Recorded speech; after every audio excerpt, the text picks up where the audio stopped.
Sussan Ley has become the first woman to lead the Liberal Party in its 80-year history after a tight leadership battle against Conservative rival Angus Taylor in Canberra. The 63-year-old former deputy leader, who was backed by the moderate faction, received 29 party room votes, compared to Mr Taylor's 25. The Liberal Party was left without a leader on election night when Peter Dutton lost his Queensland seat of Dickson. Sussan Ley now faces the urgent task of uniting the party after its wipeout at the federal election.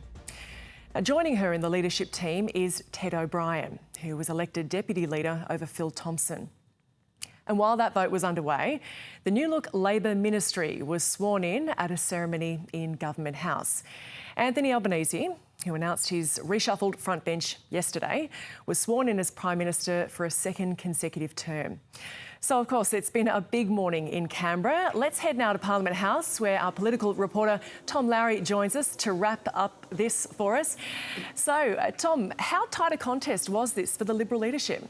Yeah, good morning, Gemma. This was a particularly tight contest. We were hearing that from some Liberal MPs over the past few days. They were expecting a very close run thing between Angus Taylor and Sussan Ley, but the numbers were very tight in the end. Sussan Ley prevailed 29 votes to 25 in that secret ballot inside the Liberal party room. Both candidates, had been canvassing the numbers over the past few days. Sussan Ley was seen by many as, I suppose, the moderate candidate for the leadership. Angus Taylor perhaps representing the Conservatives. The Liberals aren't as factional as the Labor Party. There are no formal factions as such, but there are certainly informal alignments, I guess, between the MPs, and plenty in the middle, which is where the contest was really being run to win those middle ground votes and try and get over the line. It was Sussan Ley that prevailed in the end by 4 votes. She does become the first female Liberal Party leader in the party's history. So certainly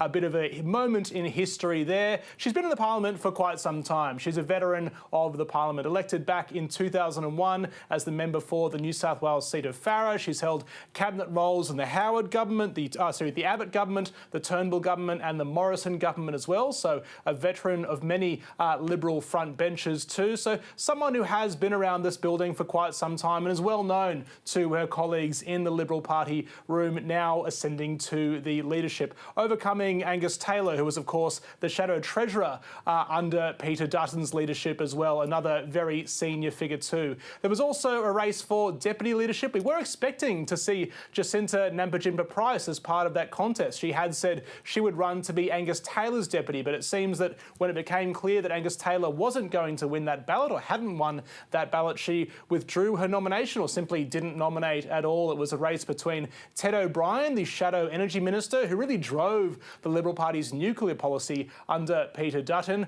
and also Phil Thompson, a Queensland MP, the member for Herbert. In the end, that wasn't quite as close a contest. It came out 38-16 in Ted O'Brien's favour. So that's the New Look Liberal leadership team. Sussan Ley as leader, the first female leader of the Liberal Party, and deputy leader Ted O'Brien.